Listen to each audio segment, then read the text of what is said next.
Israeli Prime Minister Benjamin Netanyahu said today that his country will stand alone if it has to in its war against Hamas. Because of the ongoing anti-Semitic environment at the Berkeley Unified School District, the Brandeis Center and the Anti-Defamation League have expanded their legal complaint against the district. Here's AFN's Bob Kellogg. In February, the Louis B. Brandeis Center and the Anti-Defamation League filed a complaint against the Berkeley Unified School District because of increasing discrimination against Jewish students. Brandeis senior attorney Marcy Miller says the district has done virtually nothing. Numerous additional incidents that have taken place since the original complaint was filed. There have not been additional investigations into the original incidents that were reported.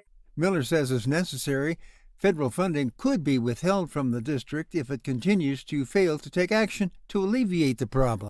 We're hoping that we never get to that point, that the district is willing to work with the Office for Civil Rights and us and the families to reach a point where Jewish students are comfortable in the district. Former CNN anchor Chris Cuomo has admitted that he's taking a regimen of ivermectin, the once ridiculed livestock and horse deworming medicine that only half-witted Republicans would consider. Here's AFN Steve Jordahl. Back during the pandemic, when just to mention the Nobel Prize-winning drug as a possible treatment for COVID was to risk your social media presence, then CNN anchor Chris Cuomo was one of the bullies mocking conservatives for taking the drug. But this week, here he is on a podcast saying he's taking it. I am taking a regular dose of ivermectin. Ivermectin was a boogeyman early on in COVID. You couldn't talk about it. That was wrong. Cuomo was quick to stress everyone was wrong about the drug, and if you thought you were right, you're still wrong. Oh, no, but I knew at the time. No, you didn't. What you knew was that there were people telling you to be resistant to what the government was telling you to do. He couldn't have known, you couldn't have known, and yet every doctor in the country apparently did know. The entire clinical community knew that ivermectin couldn't hurt you. They knew it, Patrick. Talk host Richard Randall says part of the reflexive disdain for ivermectin and those who wanted to use it was because President Trump had spoken favorably about it.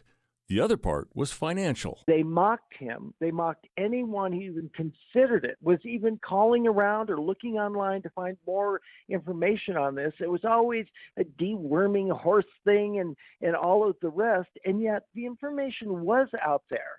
It was against their financial capabilities and their profits and all the rest for him to say ivermectin. You would think that the coverage would have been fair, but it wasn't. I'm Steve Jordahl. Fox Weather Report's forecasters say they're concerned about a destructive derecho, which could form late tonight into early Friday morning. The National Weather Service says by definition, if the wind damage swath extends more than 240 miles and includes wind gusts of at least 58 miles per hour or greater along most of its length, then the event may be classified as a derecho. A line of storms is expected to form in East Texas this evening and then sweep across the south through Louisiana, Mississippi, Alabama, and even into Georgia overnight. Monitor local media for the latest on watches and warnings. That's all our time for now. Find more news at afn.net. I'm Robert Thornton.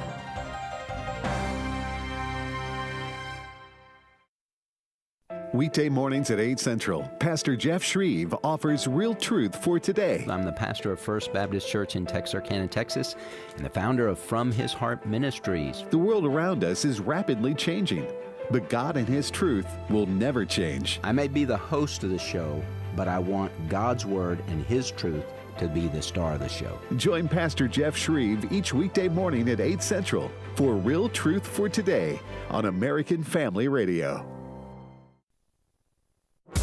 Darkness is not an affirmative force. It simply reoccupies the space vacated by the light.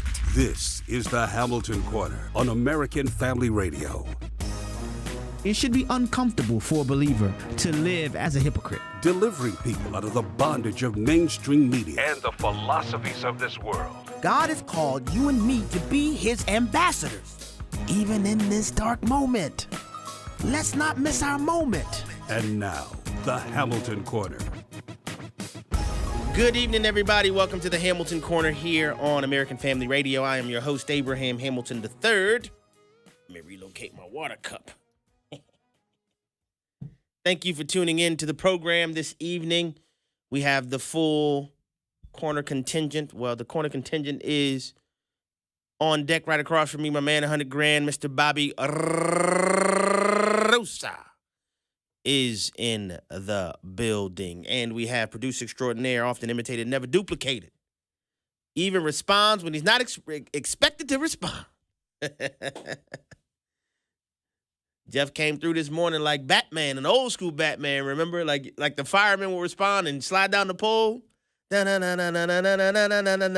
Jeff Mack. Y'all are like, what are you talking about? I gotta have more cowbell. Well, at this very moment, many of you, if not most of you, are transitioning. Let me say that better. Making your transition, in light of what's going on in this country, man. From your part-time jobs where you generate an income to your full-time jobs where you cultivate an outcome. And as you do so, I want to remind you to employ the intentionality that is requisite and appropriate for this transition. That intentionality includes understanding that, that's his Stanley Cup. Nah, I don't, I'm not one of these people that follow trends. This is just Stanley Cups.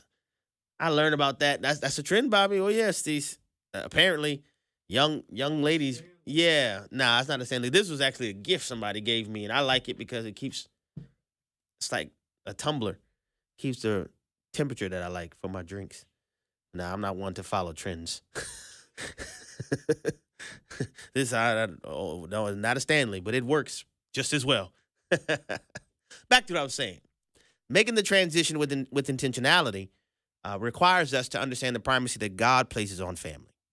It is that recognition, it is that understanding that enables us to attend to this transition as I've described it with the appropriate level of sobriety, the appropriate level of preparation even, that is necessary. We can spend ourselves in all kinds of efforts and all kinds of enterprise, and often what that results in is us arriving at home really pooped out, having nothing left. We've given all that we had in all of these other pursuits, which, as you've heard me say before, work is beautiful. Work is wonderful. God required work. Work was required of mankind before the rebellion in the garden and the consequences of sin infecting the Lord's beautiful creation.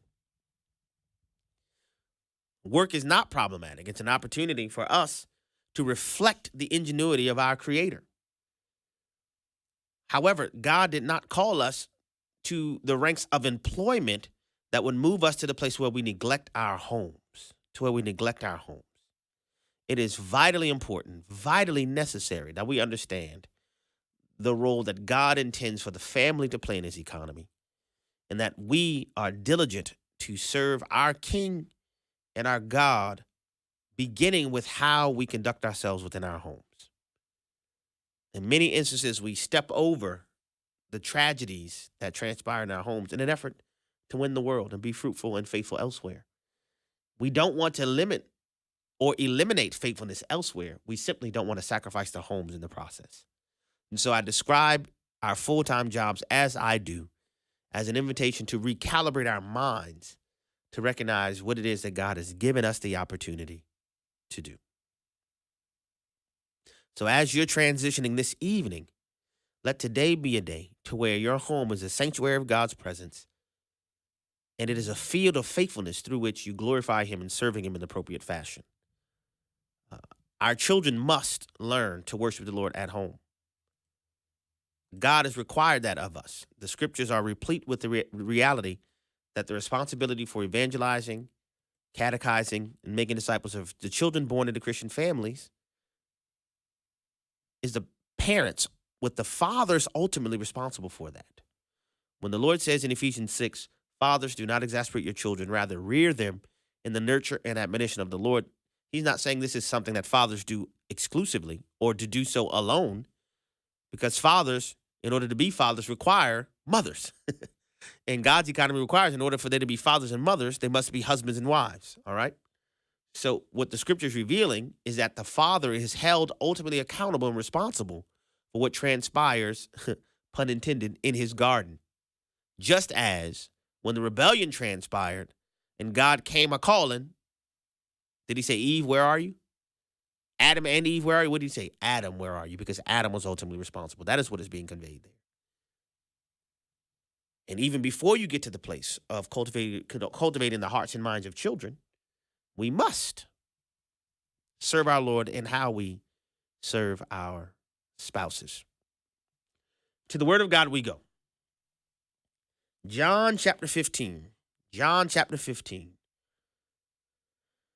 Verses 12 and 13. John chapter 15, verses 12 and 13. I'm going to read the text and then explain what prompted this conversation today, and then go back to the text. John 15, verses 12 and 13. This is Jesus speaking. The Apostle John has recorded it. It says this is my commandment, that you love one another as I have loved you. Greater love has no one than this, that someone lay down his life for his friends. Greater love has no one than this, to lay down his life for his friends. This scripture came up within the context. We had a small group discipleship meeting last night at my house. And we were talking about the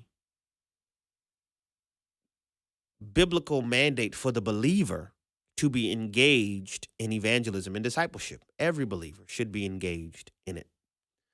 And the materials that we were using pointed to this scripture. And one of the brothers remarked, saying, I was expecting the Lord to, I was expecting the brother to point us to the Great Commission passages as we're discussing this particular topic. But I was struck by the fact that the author of this particular study that we're using points us to love as the impetus for laying our lives down before the Lord, as we welcome the Lord even to rearrange our schedules for us to serve him.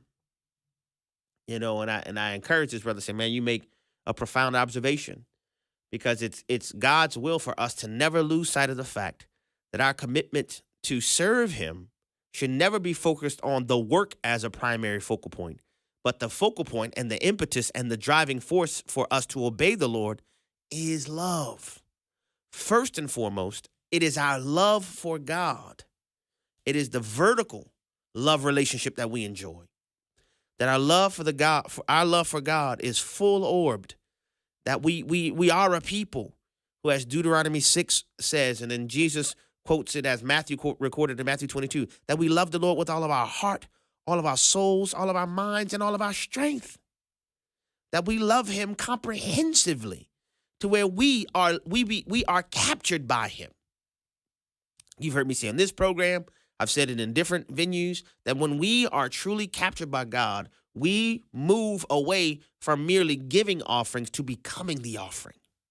We recognize that our posture, our responsive, revelatory posture, when I say responsive and revelatory, I'm saying that the response that flows from the reality of the revelation of the transcendent King of Glory donning human flesh, invading human history, creating the human timeline, dividing it BC to Anno Domini. He did so to redeem for himself a people. And it puts us in a position, just like Isaiah in Isaiah chapter 6, that in the year that King Uzziah died, he saw the Lord and he exclaims, woe is me, for I'm a man of unclean lips. When we recognize the glorious pinnacle miracle that is regeneration, being saved, being born again, is the greatest miracle any person will ever experience. When we recognize that and embrace that revelation, it changes you.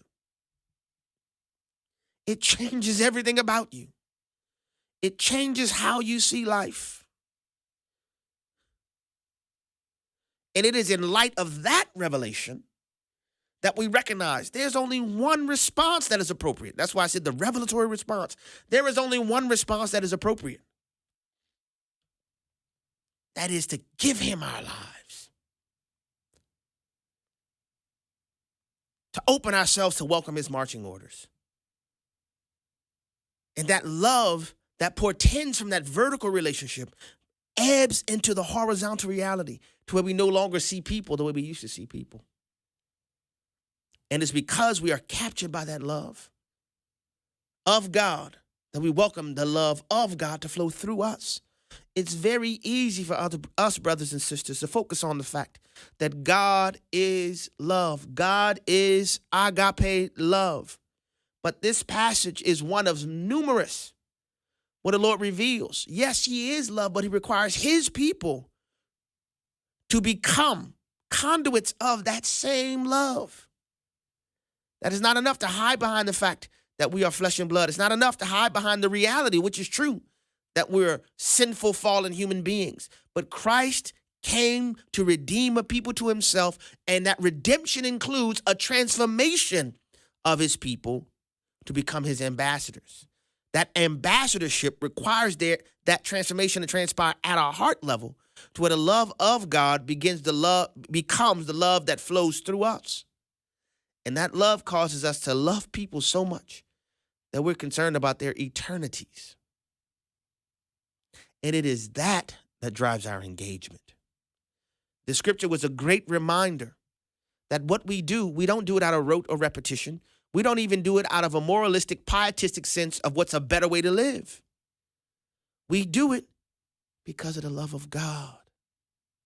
Because of the love of God. Because of the love of God. For us, then our efforts to reciprocate as best as possible, we will never be able to be equivalent in reciprocation. But when we move from giving offerings to becoming the offering, we recognize this life that I live is not mine. It's yours, God. It's yours. I remember when the Lord first confronted my wife and I about the prospect of relocating away from New Orleans because this opportunity to come to AFA had been presented. And what's interesting, a lot of people don't even know the Lord had already put it in our hearts that a transition was coming. We just didn't know how it's going to work out. But then when it was time to move, the Lord moved us to a place we didn't have any biological relatives. A place I'd never been, never lived. But when we knew it was the Lord calling, the only response was yes. Because of who called. Because of who was calling. Little did I know, and some of you know this story, I've shared it before. When I took the position at AFA, there was nothing discussed about radio. It wasn't even on the radar.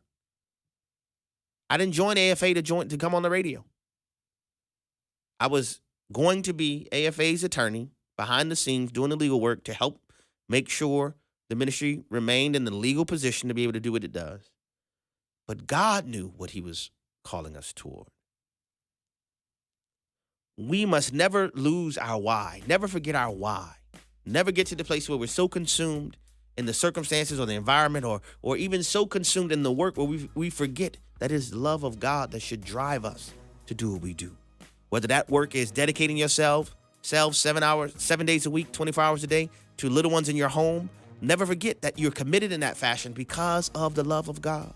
Whether you are someone who's working, you have a manual labor position, never forget you do what you do because of the love of God.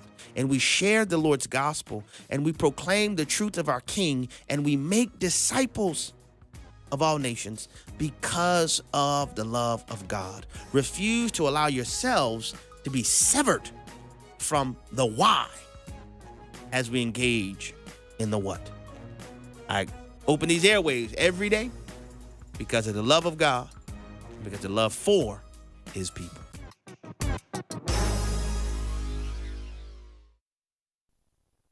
Pastor Joseph Parker. Father, pour out your mercy and grace mightily upon every mother listening. And pour out your grace and mercy mightily upon every mother-to-be as well. And pour out your grace upon the church that is called to come alongside, to pray for, to encourage, and to be the blessing to mothers in the midst of them carrying out the business of bringing children for the glory of God more and more into the world.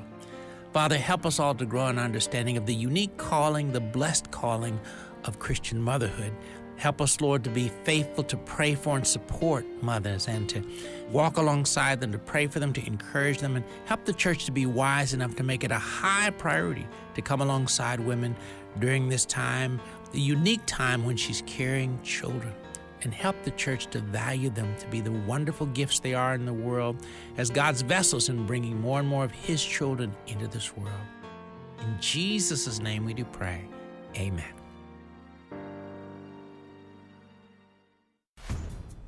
I'm Rick Scarborough, and this is my take. Pastors, rise up and speak out against the madness that is destroying our nation. On Easter Sunday, President Biden declared that Easter would be Transgender Day of Visibility. He issued the following proclamation: on Transgender Day of Visibility, we honor the extraordinary courage and contributions of transgender Americans and reaffirm our nation's commitment to forming a more perfect union, where all people are created equal and treated equally throughout their lives. I am proud that my administration has stood for justice from the start, working to ensure that the LGBTQI+ community can live openly, in safety, and with dignity and respect. Dr. Jack Graham, who pastors one of the largest churches in America, stood before his congregation of thousands and a national television audience on that day and declared the Biden proclamation to be Biden blasphemy. I stand with Pastor Graham. I'm Rick Scarborough, and that's my take. Right here, you can see this is the outline of her face. Her hand is right here, her arm, and her leg. I was so shocked. I was really happy. I couldn't believe that I have a little child in me. Preborn offers compassionate, Christ-centered care and free ultrasounds to moms with unplanned pregnancies. And every day, Preborn's network of clinics rescues 200 babies' lives. This spring, you can take action and help bring new life to a mother and a baby by sponsoring an ultrasound to introduce her to the life growing inside of her. I'm going to keep my baby, and I'm going to be a great mom. Preborn's network of clinics have rescued over 280,000 babies from abortion. To learn more about their life-saving work, call pound 250 and say the keyword baby. That's pound 250 baby. Or visit preborn.com. That's preborn.com. All gifts are tax deductible. Your love can save a life.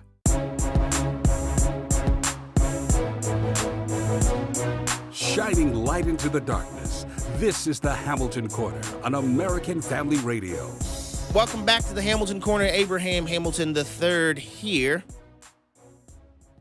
Glad to be back on with you from the break. This is a summer of travel, so we are in full-blown travel preparation mode. June 6th through the 8th, we will be in Richmond, Virginia, Lord willing, for the HEAV 41st Annual Homeschool Convention at the Greater Richmond Convention Center. HEAV is an acronym for the Home Educators Association of Virginia. It's funny, I was just talking to some behind-the-scenes logistical information.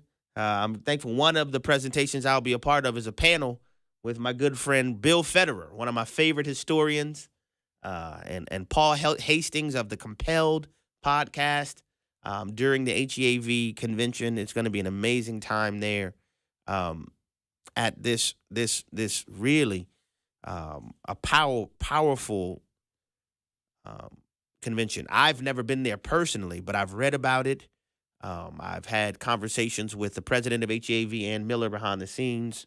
I have friends who've been there, who've ministered at this convention, and it's just amazing to see what God is doing. This is quite a large convention. It's going to be thousands of people there, as I understand it, and so looking forward to being there. If you're in the area or willing to come to the area, please do so. It is you do have to register to go. Simply go to heav.org. You have to register to attend the convention. However, pastors are invited to come free of charge, free 99. So if you're in the area or you would like your pastor to come to the convention, you can let them know that they can do so with no registration fees whatsoever. Then the very next week we will be in Denver, Colorado, at the Rocky Mountain Homeschool Conference. I've been sharing with you all until May 17th. If you use the discount code Hamilton25, all capital letters and no spaces, you'll get a discount on your registration. This is going to be a profound time as well at the Rocky Mountain Homeschool Conference. Dr. George Barna will be there. Heidi St. John will be there. I will be there as well.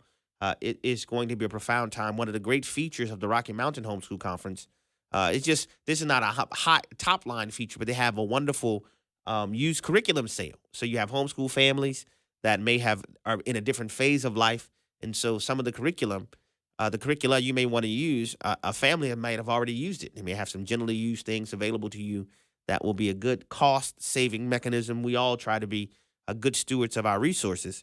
And so that's one of the benefits. That's an amazing benefit of attending this conference, is that they have that available.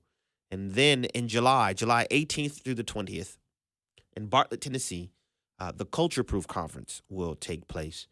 And I'm telling you, I'm looking forward to this. I've said to you guys before, I don't accept every invitation that I receive. And the ones that I do accept, I really believe it is the will of God for me to participate in these events because of the Lord's desire for the impact through these events. So cultureproof.net is the website where you need to go to register for that conference.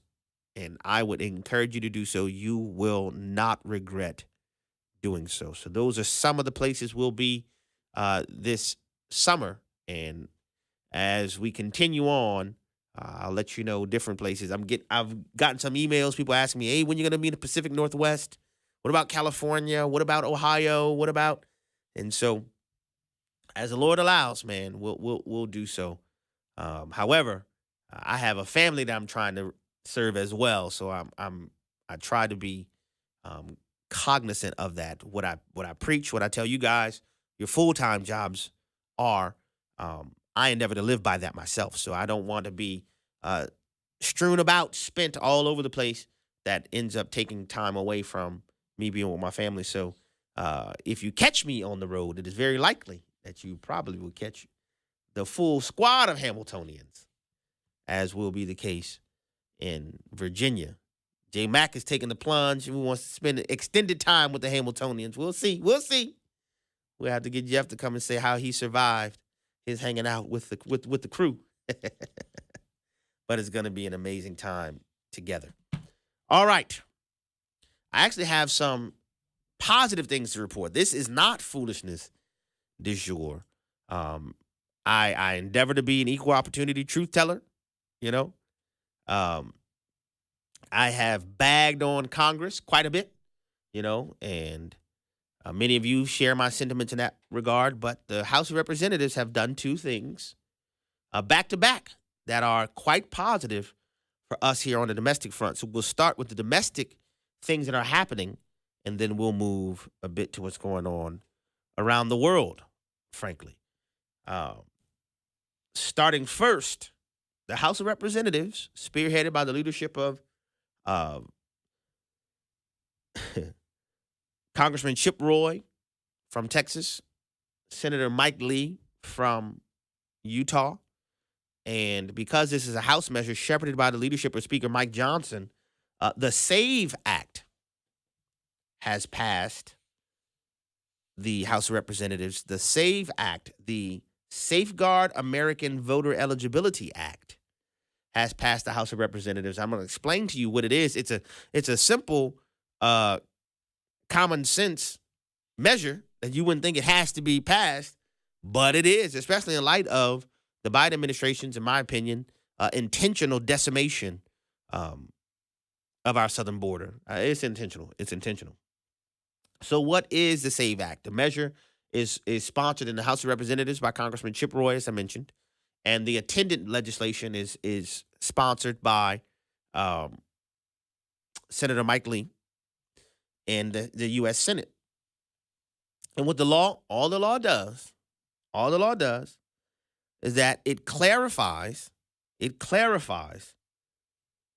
that anyone who would register to vote in federal elections, they must demonstrate that they are citizens of our country. What an idea. What an idea. The SAVE Act simply requires anybody who would register in federal elections that you would have to be a citizen. Now, there are people who object to the bill who say, oh, this is redundant. This is not necessary because federal law already makes it illegal for non-citizens to vote in federal elections. And that is correct. And this is where we get in the weeds, guys. This is where we have to say, but hold up. Are there loopholes? Federal law does currently make it illegal for non-citizens to vote in federal elections. However, federal law does not currently require states to obtain documentary proof of U.S. citizenship before they register individuals to vote. This is how states like California and New York and Illinois and others have been registering illegal aliens to vote, because though federal law says it's illegal for illegal aliens to vote, there is no enforcement mechanism currently in the federal law that will require the states to require documentary proof for those who would register. So you've heard of these things called motor voter laws. Hey, you can come get a driver's license, register to vote, do all things, one-stop shop, get everything done. With no proof of citizenship in certain states. In some jurisdictions, like in New York City and other places, they would brag about, yeah, we don't need any ID, not limiting to citizens. We'll let non-citizens vote in state elections that just so happen to take place at the same time as federal elections. So what this law does, very simply, it fills that loophole that to require states to require anyone who would register to vote in a federal election, they will have to provide documentary proof of their U.S. citizenship. Listen to and watch Speaker Johnson and Congressman Chip Roy talking about the SAVE Act. It's clip number 4. Go. In the last 5.5 months or so, I've been to over 101 cities doing events all around the country in more than half the states. The first or second question that I am asked in every public forum is about election security. Americans are deeply concerned about this, and it doesn't matter where you live and whether you're in a blue state or a red state, everyone's concerned. And due to the wide open border that the Biden administration has refused to close, in fact, that they engineered to open, we now have so many non-citizens in the country that if only 1 out of 100 of those voted, they would cast hundreds of thousands of votes. And since our elections are so razor thin in these days that we're in, and just a few precincts in a few states decide the makeup of Congress and who is elected to the White House, this is a dangerously high number, and it is a great concern to millions and millions of Americans. So you have that, and boy, I'm telling you, boy, we got some great people in the audience. They're asking the right questions already. So they're asking the questions. Now, does this require Senate approval? Yes, it does. And so, it's just like, I get it. The Senate, as it's currently constituted, is where good measures like this will face uphill challenges. But one of the realities of advancing legislation is you can put the Senate in a position to where they're going to have to explain to their constituency if they choose, if Chucky Duck Schumer, quack, quack, refuses to take action on this measure, he's going to have to explain to his voters, because Chuck Schumer is a representative from Illinois, not Illinois, New York. Thank you. They're going to have to explain why you're against this, because this is a measure that has broad support across the country. It enjoys 87% support of all American voters. 80% of Democrats support this. So it puts them in a position where they're going to have to explain to their constituencies, well, why did you guys think it was a good idea to require those who would participate in our federal elections to be citizens? Then on top of that, and this is a little bit of the inside pool, Republicans have the prospect to flip the Senate in terms of the majorities, because the Democrats have, on a 2-to-1 ratio almost, far more incumbent seats to protect in the Senate compared to Republicans. So Republicans have the best chance. I know a lot of people talking about in 2022, a red wave. The red wave calculus was flawed from the beginning because the numbers didn't add up. Republicans had more opportunities to lose seats in the Senate than Democrats did, lose seats in Congress in total. But it's entirely different this time. So we have to pay attention to not just the top of the ticket in November, but down ballot, it has this option. And I appreciate that this legislation is simple in its communication. This closes the loophole that says you could register for a federal election without proof of citizenship. The simple requirement of this legislation is that you would have to show that you are a United States citizen, not a green card holder, not a legal resident even, but a U.S. citizen to vote in federal elections. It closes that loophole, so it would therefore invalidate motor voter laws and things of that nature for federal elections. Now, the state system is an entirely different phenomenon, but for federal election, and this is just a good move in the right direction. Then, at the exact same time, and this is something that I welcome because I've been talking about this for quite some time, that the House of Representatives also advanced, I want to get this right, the description, the Equal Representation Act. This is going to carry us over to the next segment. I know it. And this bill passed on strict partisan lines. And I know some people are shocked like the previous bill. Wait, you mean 87% of Democrat voters even? No, 80% of Democrat voters support the necessity of proven citizenship to participate in federal elections. What an idea. The House of Representatives also passed the Equal Representation Act on a 206 to 202 party line vote. This bill is a very, very simple bill that requires this.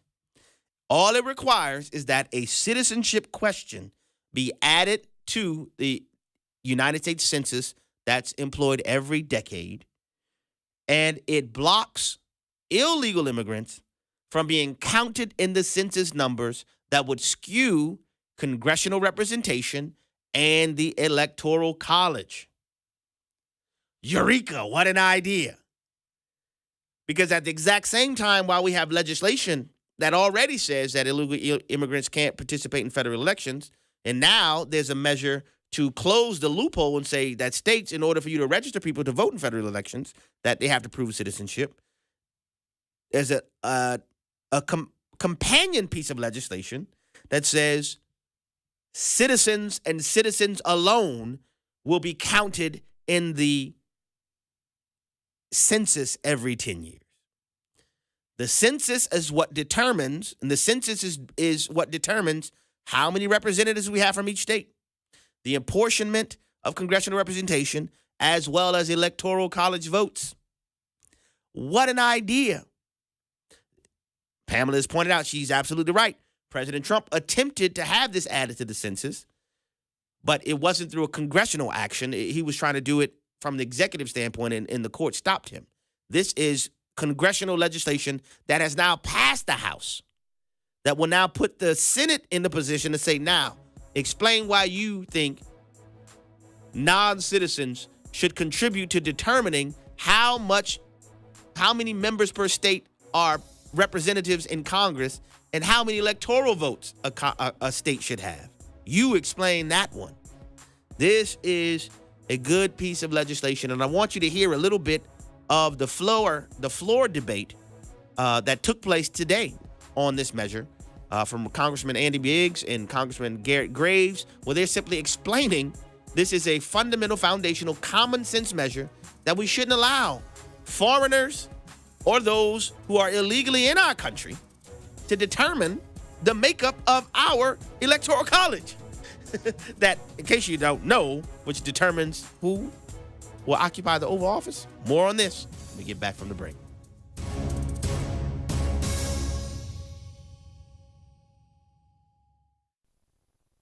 In a world where the culture uses media to promote an anti-biblical worldview, one studio dares to uphold a godly standard. American Family Studios. Encouraging audiences around the world with animation, video, and audio that advances the Christian worldview. Through films like Summer Snow, documentaries like A Time to Speak, and more for everyone in the family. Find out how they can impact your family's lives. Visit AmericanFamilyStudios.net today. When money takes a place that it was never intended to take, competing with first position in our lives, taken out of God's original context, our goal is to make sure that money stays in its proper context as a tool to accomplish God's purposes. We want to help you do that as we look through the lens of Scripture at the practical decisions and choices you're making every day. And so let's talk about it. Faith and Finance with Rob West, weekdays at 9 a.m. Central or on the AFR app.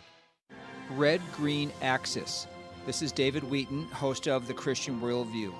Hamas militants butcher 1,200 civilians in Israel. The Israeli military responds to decimate Hamas. And who do U.S. students rise up to oppose? Israel. What's taking place on campus is the Red-Green Axis. The Reds, Marxists, and the Greens, Islamists, share common hatred for Yahweh, the God of the Jews and the God of Christians, the latter building Western civilization that the Red-Green Axis rages against.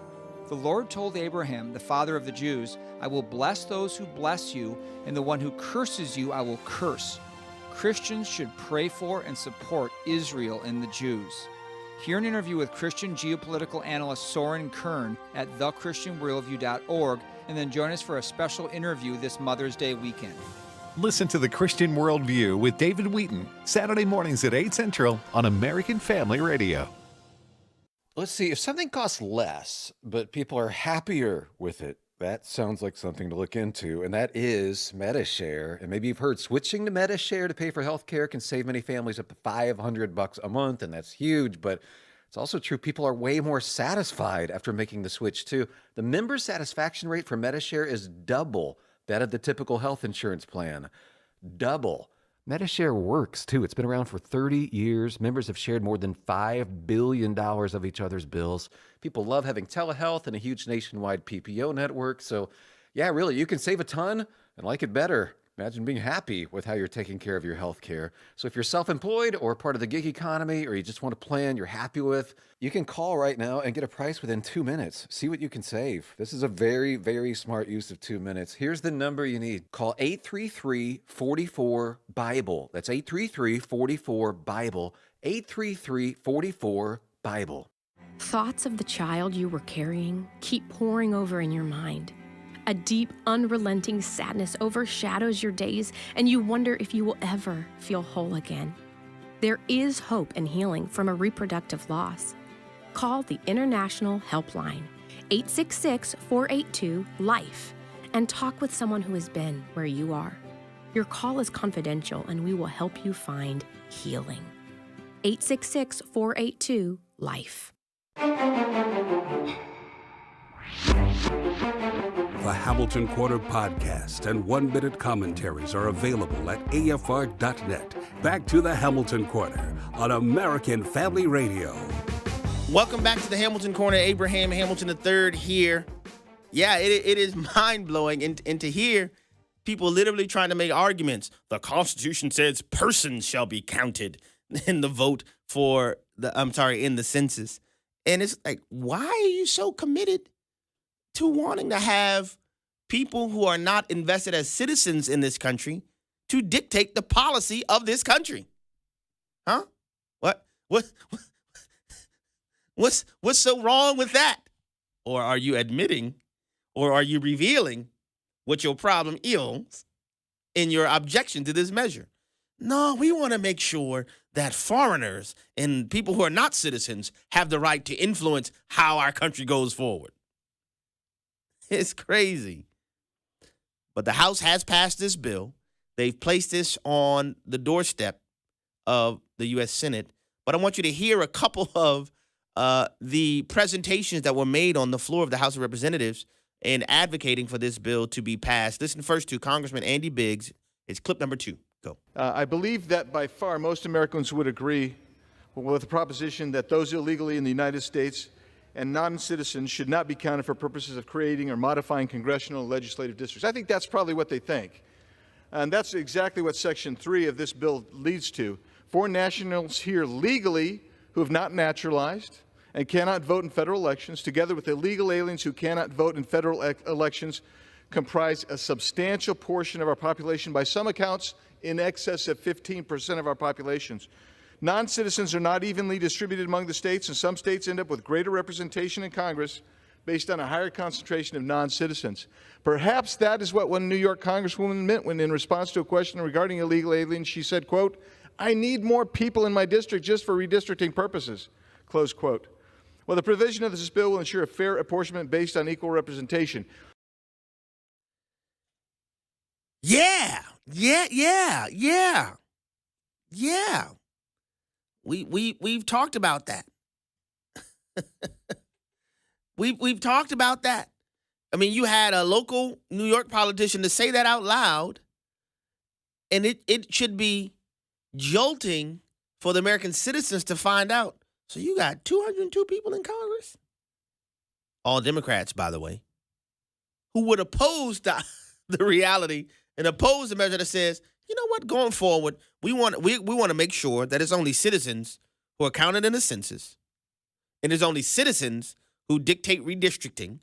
It's only citizens who dictate congressional representation, and it's only citizens who determine the makeup of the Electoral College. What an idea. Then you have Congressman Garrett Graves, who puts a fine point on it that we literally could have a person who's entered our country illegally, a Russian, for example, who has sworn allegiance to Vladimir Putin, who may have been sent here for all kinds of dastardly purposes, who had the wherewithal being here to continue to vote for Vladimir Putin in Russia while also contributing to the census makeup of our congressional representation as well as the Electoral College. It's clip number 3. Go. I want to simply explain what we're talking about here. You could have a citizen of Russia that illegally crosses our southern border, pays cartels, comes across our southern border, and decides to set up shop in California. That citizen of Russia that can still vote for Vladimir Putin all day long also is counted in the distribution of electoral votes in the United States, therefore having influence, therefore shaping who is president of the United States. I don't know what else could possibly be foreign interference in elections than what we're talking about today. Again, yeah. So the measure has passed the House of Representatives. It, again, goes to the Senate. What are you going to do, senators? What are you going to do? Senators in, Wisconsin and Iowa and other places. What are you going to... Guys, this is so common sense, but I know the old adage, common sense isn't so common these days. And when you consider, like I've been explaining to you guys, thousands, tens of thousands of Chinese nationals who's entered our country, the representation from countries that are not even adjacent to our nation that are entering our country through the southern border, do you think that they are all coming over because they want to say, I got sunshine on a cloudy day? Well, they just want some apple pie. They want it to be as American as apple pie. They want some apple pie to go to the baseball game and eat a hot dog. That's why they're all coming through the southern border. Me don't think so. So it will be important to get senators on board with this. And again, it doesn't come to the floor unless Chucky Duck Quack Quack allows it to come to the floor, which would then allow the citizens to press the question, what's so wrong with having their constituents, to press the question, what's so wrong with having citizens determine the makeup of our nation? All right. Now we'll traipse over to the foolishness du jour column. This is amazing. And this really is, I'm hoping this will cause a stir in the American citizenry to see that we need to revoke this blanket immunity. It needs to be amended, the blanket immunity that pharmaceutical companies have in our country. They create products. Some of them have been great for our country. But there are some, including the warp speed injections that were created that have damaged American citizens. What am I talking about? AstraZeneca, one of the largest pharmaceutical companies in the world, as of Tuesday this week, has withdrawn all of its Schmovid shots from the market as of Tuesday. Why? It began with one person in Europe, a man by the name of Jamie Scott, who's a father of two, who was left with a permanent clot-related brain injury following him taking the AstraZeneca shot. He filed a lawsuit in Europe against AstraZeneca. And as soon as his lawsuit was filed, almost the next day, more than 50 others joined the lawsuit, which led to a class action suit in Europe against AstraZeneca. In the course of the litigation, AstraZeneca admitted in documentary submission that it had discovered that its shots were directly related to the creation of blood clots and contributed to low blood platelets and contributed to death. They admitted that in court. Following that admission, the withdrawal of this shot from the market globally was ensued. Listen to and watch this clip provided for us by the Epoch Times. And this clip is from April 30th, when the revelation was made in court about the admission from AstraZeneca. It's clip number 1. Go. A legal document has just been made public for the first time in which one of the largest pharmaceutical giants on the planet, AstraZeneca, admitted the fact that their COVID vaccine can cause a deadly blood clotting condition. The court document itself is actually from February, but it was just made public yesterday. And to make sense of it, let me give you a bit of background on it. Over in the UK, there is currently a class action lawsuit being lobbied against AstraZeneca, claiming that their COVID vaccine caused death as well as serious injuries in well over a dozen cases. These deaths and serious injuries all have to do with a very serious condition known as TTS. Plain English, this syndrome presents itself as a combination of blood clots as well as a severe drop in platelet levels. And what's really interesting to note is that TTS is actually a new syndrome that was only identified recently with the rollout of the COVID vaccines.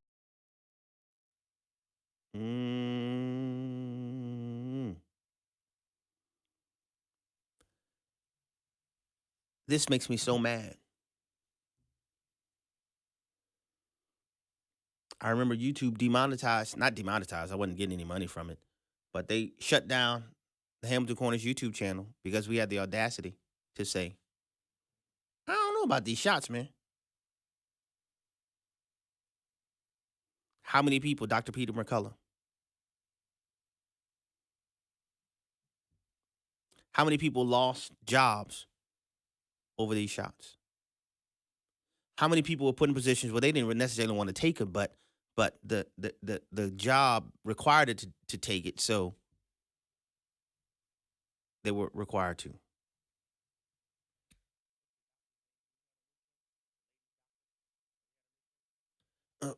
How many situations? I'm struggling here because people like, Chris Cuomo is in the news right now. Chris Cuomo's in the news talking about, well, he had bad information when he tried to mock people who were skeptical of it. Then you have, and I covered this when this began. I'm going to talk about it more going forward. You have the World Health Organization who said these things were cool. And you have Joe Biden the Biden administration working to try to cede American sovereignty to respond to pandemics, to the same World Health Organization that in particular said this AstraZeneca shot was just cool. Now, why do we have this information? On April 30th was the first day that this lawsuit revelation was publicized. All right? To where AstraZeneca admitted in a court filing that it was aware that its shots caused deaths in some circumstances. That's not my opinion. That's what was filed in court in Europe. Now, what does that reveal, however? Europe has a system that allows, and this is one of the few times that I'll ever say that this is something we should adopt from Europe. There are some areas where they've done some things that are worth considering here. The reason why this information is made public is because Europe has adopted a framework that allows lawsuits to advance against pharmaceutical companies. You think AstraZeneca would have voluntarily removed this from the shelves? Of course, you can make that argument, but let me just do a little math. 2 + 2 = 4, right? So AstraZeneca was sued for its shot causing deaths and injuries short of death, by the way. AstraZeneca was forced in litigation to reveal that they had research that they knew that this was a cause. And the litigation revelation just so happens to coincide with the removal of their products from the shelves. Now, you tell me what caused that. You tell me. I have no hesitation in saying that it is the litigation that has caused AstraZeneca to make that change. But what people don't know, some may not be aware of in our country, the Congress has passed laws that provide immunity, blanket immunity, to pharmaceutical companies in our country, so that though some of the same countries have been exposed in Europe for having research similar to AstraZeneca, there's no cause for recourse, no option for recourse here in America because of this blanket immunity. This has to change. Then someone asks, hey, well, how did this happen? Y'all know how it goes, follow the money. You see, these pharmaceutical companies who make massive amounts of money through profits, make massive profits, guess what else they do? They have robust lobbying entities in Washington, D.C. Through lobbying efforts, they secured that immunity. The only thing that tends to cause Congress members to move more than robust lobbying efforts, that often includes, oh yeah, that's right, I forgot to say Johnson & Johnson too. And what Johnson & Johnson did, remember, they took their shots off the market for temporarily, and then they put them back. That's the same thing AstraZeneca did. Thank you. Dr. Christina Parks. I have to tell you, I exchanged communications with her. They had people working behind the scenes trying to get her formal medical credentials, her PhD and her MDs rescinded because of her position on Schmovid when she is an epidemiologist. This is what she does.